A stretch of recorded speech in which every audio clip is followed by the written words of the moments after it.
यं ब्रह्मा वरुणेन्द्र रुद्रमरुतः स्तुनुवन्ति दिव्यैः स्तवैर्वेदैः साङ्गपदक्रमोपनिषदैर् गायन्ति यं सामगा ध्यानावस्थित तद्गतेन मनसा पश्यन्ति यं योगिनो यस्यान्तं न विदुः सुरासुरगणा देवाय तस्मै नमः। श्रीमच्चन्दन चर्चितोज्ज्वल वपुः शुक्लाम्बरा मल्लिका मालालङ्कृतकुण्डला प्रविलसन मुक्तावली शोभिता सर्वज्ञान निदान पुस्तकधरा रुद्राक्षमालाकरा वाग्देवी वदनाम्बुजे वसतु मे त्रैलोक्यमाता चिरं मूकं करोति वाचालं पङ्गुं लङ्घयति गिरिं यत्कृपातमहं वन्दे परमानन्दमाधवं। नमो भगवते तस्मै व्यासायामित तेजसे यस्य प्रसादाद् वक्ष्यामि नारायणकथामिमां।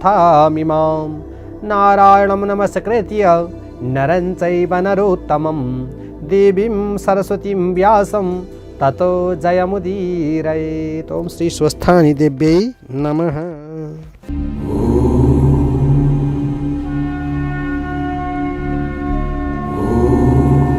अथ अष्टाविंशोऽध्यायः।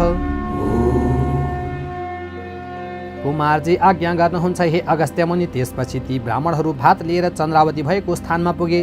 चन्द्रावतीले तिनीहरू आएको देखि मलाई पनि केही ल्याइदियो कि भनी सोधिन् र ब्राह्मणहरूले भने हे पापिनी, त अत्यन्त पापिनी रहिछेस्। तेरो निम्ति हामीले लज्जित हुनु पर्यो, किनकि तँलाई दिन भनी हेर्न जाँदा राजाको भण्डार नै सुक्यो। यति भात रानीलाई भनेर पकाइराखेको रहेछ, ल्याइदिएका छौँ, लौले भनेर सुम्पिदिए। त्यो भात पाउना साथ चन्द्रावती भोकले व्याकुल भएको हुनाले तत्काल खान तयार भइन्।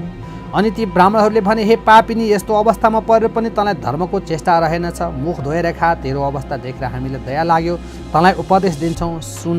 निरञ्जन निराकार रूप श्री स्वस्थानी परमेश्वरीको व्रत गर, त्यही व्रतको प्रभावले तेरो उद्धार हुनेछ भनी उनीहरू गए। अनि चन्द्रावती बडो कष्टले 4 हात पाउ टेकी मुख धुन शाली नदीमा जाँदा शाली नदीको जल सुक्दै गयो र चन्द्रावती रोई कराई माथि आएर मुख नधोएरै खान्छु भनी भात हातमा लिनासाथ खरानी भयो। त्यो खरानी पनि खाउँ भन्दा ठुलो बतासाई उडाएर लग्यो। अनि चन्द्रावती काटेको वृक्ष ढले झैँ भूमिमा लडेर मूर्छा परी। फेरि चेत आएर मैले कस्तो अपराध गरेकी रहेछु भनी अनेक थरी विषाद र दुःखको सागरमा डुबिरहेकी थिए। त्यसको केही दिनपछि पौष शुक्ल पूर्णिमा आयो र श्री स्वस्थानी परमेश्वरीको व्रत आरम्भ गर्न स्वर्गका अप्सराहरू शाली नदीमा स्नान गर्न आए। स्नान गरिसकी सूर्यनारायणलाई अर्घ दिई बालुवाको शिवलिङ्ग बनाई महादेवको पूजा गर्न लाग्दा चन्द्रावतीले देखिन् र उनीहरूको नजिकै गएर भनिन्, तपाईहरू देवता हौ कि मनुष्य हौ? म पापिनी, कहीँ चल्न सक्दिनँ, कसैले केही दिँदैनन्, खान पाउँदिनँ, मलाई अन्नदान दिनुहोस्। म के पापले यस्तै भइन्, फेरि कसरी उद्धार होला?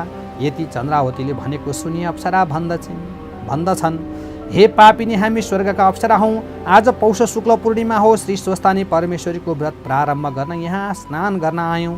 तेरो अवस्था देखेर हामीलाई दया लाग्यो, तँ पनि यही व्रत गर, सम्पूर्ण पाप नाश भएर उद्धार होला। यति सुनि चन्द्रावती मनमा नै विचार गर्दछिन्, मैले अरू त केही पाप गरेकी थिइनँ, डोलेहरूले स्वस्थानी परमेश्वरीको प्रसाद भनी ल्याइदिएको मैले अहङ्कारले थुथु गरी थुकेर खुट्टाले दली फालिदिएकी थिएँ, मलाई अवश्य त्यही पाप लाग्यो। यहाँ आइपुगेपछि नदी तर्न लाग्दा डोलीबाट लडेथेँ। ठिक हो, कपिल ब्राह्मणले पनि स्वस्थानी परमेश्वरीको व्रत गर भन्ने उपदेश दिएका थिए। आज अप्सराहरूले पनि त्यस्तै भनी श्री स्वस्थानी परमेश्वरी भनेकी ठुली रहेछन्। मनुष्यहरू अभिमानले नासिदा रहेछन्। मैले पनि अहङ्कार गर्दा यस अवस्थामा प्राप्त भएँ। अब म पनि स्वस्थानी परमेश्वरीको व्रत गर्दछु। यस्तो निश्चय गरेर अप्सराहरूसित प्रार्थना गरिन्, हे अप्सरा हो, स्वस्थानी परमेश्वरीको व्रत विधि के हो, के गर्नुपर्दछ, यो सबै आज्ञा होस्। यति चन्द्रावतीले भनेको सुनि अप्सरा भन्दछन्, हे पापिनी, आजदेखि हात खुट्टाका नङ्काटी स्नान गरी पवित्र भएर एक भक्त रही, एक चित्त रही, महिना दिनसम्म नित्य मध्याह्न कालमा श्री महादेवको पूजा गर्नु, सकेदेखि श्री स्वस्थानी परमेश्वरीको कथा भन्नु वा सुन्नु, नसके मनले उनीलाई सम्झिरहनु। माघ शुक्ल पूर्णिमाको दिन 7800 पान, 7800 अक्षता, 7800 बेली पुष्प, 7800 कुडका सुपारी, 7800 यज्ञसूत्र र 7800 रोटी तथा जात जातका फूल र नैवेद्यहरू तयार पारी तामाको थालीमा ओमकार लेखी त्यसमा गङ्गा जलले स्नान गराउनु, माला पहिराइदिनु, धूप बत्ती नैवेद्य फलफुल र कस्तुरी मेवा मिष्टान्न वस्त्र भेटी चढाउनु, अनि एकचित्त भएर स्वस्थानी परमेश्वरीको स्तोत्र जप पाठ मन्त्र तन्त्र ध्यान गर्नु र अर्घ्य दिँदै हे ईश्वरी भनेर मनले इच्छित वर माग्नु अनि प्रसाद झिक्नु र अष्टोत्तर 100मा 8 रोटी 8 अक्षता 8 यज्ञसूत्र 8 पान 8 गुडका सुपारी सगुन समेत आफ्ना पुरुषलाई दिनु, पुरुष नभए छोरालाई दिनु, छोरा पनि नभए मृत छोरालाई दिनु, मृत छोरा पनि नभए मेरो मनको चाहना सिद्ध होस् भनी गङ्गामा बगाउनु, 100 रोटी आफूले फलाहार गर्नु, रात्रिमा जागराम बस्नु। यति गरिसकेपछि तेरो सम्पूर्ण पाप नाश होला हे पापिनी, यसमा अन्यथा नमानेस्। अब हामीहरू जान्छौँ भनी अप्सराहरू स्वर्ग गए। त्यसपछि चन्द्रावतीले अप्सराहरूको उपदेश अनुसार साली नदीमा स्नान गरी एक भक्त रही, एक चित्त रही, स्वस्थानी परमेश्वरीलाई मनले सम्झिरहन्। यही क्रमले व्रत गर्दा चन्द्रावतीको पाप घट्दै गयो, शरीरको कुष्ठरोग पनि निको हुँदै गयो र दिव्य शरीर भएर आयो। महिना दिन पुरा भयो र माघ शुक्ल पूर्णिमाको दिन समस्त सामग्री तयार पारी अप्सराहरू स्वस्थानी परमेश्वरीको पूजा गर्न फेरि साली नदीमा स्नान गर्न आए। चन्द्रावतीले देखिन् र उनकै नजिकै गएर हे अप्सराहरू हो, तपाईँहरूको आज्ञाले पौष शुक्ल पूर्णिमादेखि नित्य स्नान गरेर एक भक्त रही नित्य मध्याह्नकालमा श्री महादेवको पूजा गरिरहेकी छु। अब व्रत पूर्ण गर्न सामग्री केही पनि छैन, कसो गरौँ भनेर अप्सराहरू भन्छन्। हे पापिनी, केही पनि छैन भने साली नदीबाट बालुवा ल्याई सामग्री तुल्याई हामीहरूको संसर्गमा पूजा गर। यति सुनि चन्द्रावतीले हौस भनी साली नदीको बालुवा ल्याई सामग्री तुल्याइन्। श्री स्वस्थानी परमेश्वरको व्रतको प्रभावले चन्द्रावतीले तुल्याएको अथवा मनले चिताएको बालुवाको सामग्रीहरू सिद्ध भई तयार भयो। त्यो देखेर चन्द्रावती मनमा आनन्द माने धन्य धन्य स्वस्थानी परमेश्वरी भन्दै अप्सराहरूलाई बालुवाको सामग्री सिद्ध भएको कुरा सुनाइन्। उनीहरूले पनि बालुवाको सामग्री सिद्ध भएको र तिनको दिव्य शरीर भएको देखेर आश्चर्य मान्दै भने, हे सुन्दरी, हामी आजसम्म तँलाई पापिनी भन्दथ्यौँ, तर आजदेखि तेरो नाम पुण्यवती भयो भनेर आफ्नो संसर्गमा व्रत गराए। चन्द्रावतीले पूजा गरिसकी अर्घ्य लिई स्तुति गर्न लागिन्। हे जगदीश्वरी, अघि मैले अहङ्कार गरेर हजुरको निन्दा गरेको अपराध क्षमा गर्नुहोस्। हे सरस्वती, सम्पूर्ण प्राणीका हृदयमा बसी पाप पुण्यकी साक्षी भइरहेकी यस्तै हजुरलाई कोटि कोटि नमस्कार। हे परमेश्वरी, एक मूर्तिले त्रिमूर्ति ब्रह्मा विष्णु महेश्वर भइरहेकी यस्तै हजुरलाई कोटि कोटि नमस्कार। हे भगवती, पृथ्वी जल तेज वायु आकाशी 5 पनि हजुर, देवताको देवता पनि हजुर, अनि स्थूल र अति स्थूल र अति सूक्ष्म पनि हजुर, यस्ती त्रैलोक्यकी अधिपति हजुरलाई कोटि कोटि नमस्कार। हे सरस्वती, हे ईश्वरी, हजुरको स्तुति गर्न शेष र शारदाले नसकेको म कसरी सक्दछु। म पापिनीको पूजाले प्रसन्न भई मलाई यस घोर कष्टबाट पार लगाउनुहोस्। यति भनी अर्घ्य दिइन्। तब पूजा समाप्त भयो र अप्सराहरू विदा भई स्वर्ग गए। अनि चन्द्रावती साली नदीका किनारमा खरको झुपडी बनाए। श्री स्वस्थानी परमेश्वरलाई मनले सम्झी रात्रिमा जागराम बसिन्। प्रातःकाल भयो र साली नदीमा स्नान गरी अष्टोत्तर 100मा 8 रोटी 8 अक्षता 8 पान 8 गुडका सुपारी सगुन समेत लिई, हे ईश्वरी, मेरा स्वामी यहाँ छैनन्, कसलाई दिउँ? मेरा पति नवराजसित चाँडो भेट होस् भनी साली नदीमा बगाइदिइन्। 100 रोटी आफूले फलाहार गरिन्। अनि स्वस्थानी परमेश्वरीको व्रतको प्रभावले चन्द्रावतीको पाप र रोग ठिक भई अघि भन्दा पनि दिव्य देह भयो। त्यो देखेर मनमा आनन्द मान्दै धन्य स्वस्थानी परमेश्वरी भन्दै बारम्बार प्रणाम गर्दी भइन्।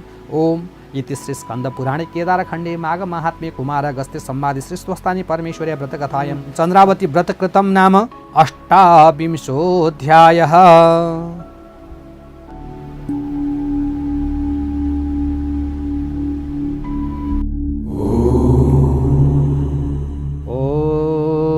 उपनयतु मङ्गलम्बः सकल जगन मङ्गलालयः श्रीमान् दिनकर किरण निबोधित नवनलिन दल निभेक्षणः कृष्णः काली वर्षतु परजन्यः पृथिवी सस्यशालिनी दिशोऽयं क्षोभरहितो ब्राह्मणा सन्तु निर्भयः अपुत्रः पुत्रिणः सन्तु पुत्रिणः सन्तु पौत्रिणः निर्धनः सधनः सन्तु जीवन्तु शरदां शतं तत्रैव गङ्गा यमुना च तत्र गोदावरी सिन्धु सरस्वती च तीर्थानि सर्वाणि वसन्ति तत्र यत्राच्युतो दारकथा प्रसङ्गः या कुन्देन्दु तुषारहारधवला या शुभ्रवस्त्रावृता या वीणावरदण्डमण्डितकरा या श्वेतपद्मासना या ब्रह्माच्युतशङ्करप्रभृतिभिर्देवैः सदा वन्दिता